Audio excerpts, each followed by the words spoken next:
الحمدللہ وحدہ لا شریک لہ والصلاۃ والسلام علی من لا نبی بعد۔ پارہ نمبر 18 سورۃ المؤمنون۔ چونکہ سورت کا آغاز ہی لفظ المؤمنون سے یوں ہے، قد افلح المؤمنون، پہلی آیت میں المؤمنون کا ذکر ہے، تو سورت کا نام سورۃ المؤمنون رکھ دیا گیا ہے۔ اللہ تعالیٰ نے مومنین کی صفات کا ذکر فرمایا، قد افلح المؤمنون، ایمان والے کامیاب ہوں گے۔ ایمان والے کون ہیں؟ نمبر 1، نماز میں خشوع اور خضوع کا خیال کرتے ہیں، لغو اور بیہودہ چیزوں سے بچتے ہیں، زکوٰۃ کی ادائیگی کرتے ہیں، زنا اور فحش کاموں سے بچتے ہیں، امانت کا خیال کرتے ہیں، امانت کی حفاظت کرتے ہیں، اپنے عہدوں کو پورا کرتے ہیں۔ پھر اللہ تعالیٰ نے اپنی وحدانیت پہ دلائل بیان فرمائے کہ دیکھو اللہ تعالیٰ نے کس طرح ایک پانی کے نطفے سے پیدا فرمایا۔ پہلے پانی کا نطفہ ہوتا ہے، پھر اس کے بعد وہ خون کا لوتھڑا بنتا ہے، پھر اس کے اندر ہڈیاں ہوتی ہیں، اس کے اوپر گوشت چڑھتا ہے، پھر اس کے اندر روح آتی ہے، پھر انسان بنتا ہے۔ تو اللہ تعالیٰ نے کتنے مراحل فرمایا، کس طرح کر کے ہم انسان کو پیدا فرماتے ہیں، اور کون ہے جو انسان کو یوں پیدا کرتا ہے سوائے اللہ کی ذات کی۔ بارشیں ہم برساتے ہیں، پھول پودے ہم اگاتے ہیں، سمندروں میں کشتیاں ہم چلاتے ہیں، تو یوں اللہ تعالیٰ اپنی توحید کو سمجھایا ہے۔ پھر یہاں اللہ تعالیٰ نے 6 انبیاء علیہ السلام کا ذکر فرمایا ہے، حضرت نوح، حضرت ہود، حضرت صالح، حضرت موسیٰ، حضرت ہارون، حضرت عیسیٰ علیہ السلام، انبیاء کا ذکر فرمایا اللہ تعالیٰ نے۔ پھر فرمایا کہ دنیا میں مختلف لوگ ہیں، ہر ایک نے اپنا ایک راستہ بنایا، فَتَقَطَّعُوا أَمْرَهُمْ بَيْنَهُمْ زُبُرًا كُلُّ حِزْبٍ بِمَا لَدَيْهِمْ فَرِحُونَ۔ باطل والے اپنے باطل پہ خوش پھر رہے ہیں، اور وہ سمجھتے ہیں شاید وہ حق پر ہے، حالانکہ وہ باطل پر ہے۔ تو مختلف یہاں فرقے بٹے پڑے ہیں، باطل والے نے راستے بنائے ہیں، تو ہمیں سمجھایا گیا کہ تم الگ راستہ اختیار نہ کرو، قرآن کریم کا راستہ اختیار کرو، سنت کا راستہ اختیار کرو، پیغمبر والا راستہ اختیار سے بہت زیادہ خیال کرنا چاہیے۔ اللہ تعالیٰ پھر اپنے عذاب سے ڈراتے ہیں۔ اللہ تعالیٰ اللہ تعالیٰ مومنین کے بارے میں فرماتے ہیں کہ ان کی صفات ہیں، اللہ کے عذاب سے ڈرتے ہیں، آیات پر ایمان رکھتے ہیں، ہر عمل اللہ کی رضا کے لیے کرتے ہیں۔ اچھا، پھر نیک عمل کرتے ہیں اور ساتھ ڈرتے بھی ہیں۔ نیک عمل کیے اور ڈرتے ہیں، پتہ نہیں قبول ہوگا، پتہ نہیں قبول نہیں ہوگا، اس کا بہت زیادہ خیال کرتے ہیں۔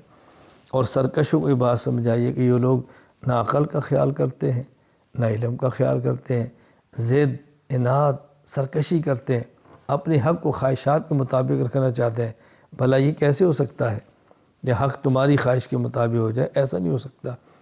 آخر میں اللہ تعالیٰ فرماتے ہیں دیکھو بعض اشقیاء ہیں اور بعض نیک بخت ہیں، بدبختی سے نکلو اور نیک بختوں کے اندر شامل ہونے کی کوشش کرو، اور یقین بنا لو افحسبتم انما خلقناکم عبثا، تم کیا سمجھتے ہو کہ تمہیں فضول پیدا کیا ہے؟ کوئی تمہاری پیدائش کا مقصد نہیں ہے؟ ہرگز ایسی بات نہیں ہے۔ پیدائش کا مقصد ہے اللہ کی عبادت، تم اس کے لیے پیدا کیا ہے، لہذا اپنے آپ کو اللہ تعالیٰ کی عبادت کے اندر تم لگائے رکھو۔ سورۃ النور، اللہ تعالیٰ نے اس آیت میں چونکہ نور کا ذکر فرمایا، اللہ نور السماوات والارض، اپنے نور کو، تو سورت کا نام ہی سورۃ النور ہے۔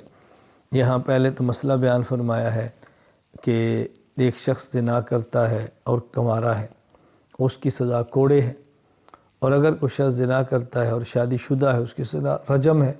وہ اس آیت کے اندر نہیں ہے، احادیث کے اندر ہے اور امت کا اجماع ہے۔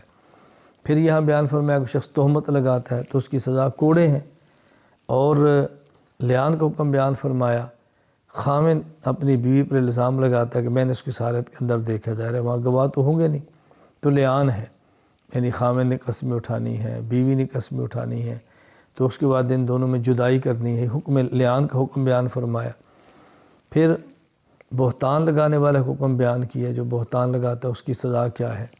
تو یوں اللہ تعالیٰ نے ان احکام کو بیان فرمایا ہے۔ حضرت ام المؤمنین عائشہ رضی اللہ تعالیٰ عنہا پر جو منافقین مدینہ نے الزام لگایا تھا، ان کی صفائی میں اللہ تعالیٰ نے 2 رکوع نازل فرمائے ہیں، طہارت بیان فرمائی ہے، نزاہت بیان فرمائی ہے۔ تو یہ چیزیں اللہ کریم نے یہاں تفصیل کے ساتھ بیان فرمائی ہیں۔ پھر اللہ تعالیٰ نے مومن کے دل میں جو نور ہے اس کو کیسے سمجھایا، اللہ تعالیٰ نے اپنے نور کو کیسے سمجھایا۔ اللہ نور السماوات والارض مثل نوری کمشکات فیہا مصباح المصباح فی زجاجہ، کہ یوں سمجھو کہ جیسے ایک تاخچہ ہے، اس تاخچے کے اندر ایک چراغ ہے اور اس چراغ کے اندر تیل زیتون کا ہے، صاف اور شفاف، ایسے آگ قریب گئی نہیں اور پکڑی نہیں۔ تو یوں مومن کا ایمان بھی ایسے چمکدار ہوتا ہے، حق کو بڑی جلدی قبول کرتا ہے اور حق پہ عمل کے لیے تیار رہتا ہے مومن، اس نور ایمانی کی وجہ سے۔ اللہ تعالیٰ نے بہت پیاری مثال دے کر سمجھائی ہے۔ پھر اس صورت میں اللہ تعالیٰ نے رسول اکرم صلی اللہ علیہ وسلم کی مجلس کے بہت سارے آداب بیان فرمائے ہیں کہ پیغمبر کی مجلس کے اندر آؤ، بلا اجازت نہ جایا کرو، پوچھ کر جایا کرو، نبی کے حکم کی مخالفت نہ کیا کرو، اس سے تمہیں نقصان ہوگا۔ پھر پیغمبر کا آپ پاک کو حکم دیا، اگر آپ سے اجازت لیتے ہیں، کوئی جانا چاہتا ہے، آپ ان کا عذر قبول فرمائیں اور آپ ان کو جانے دیجئے۔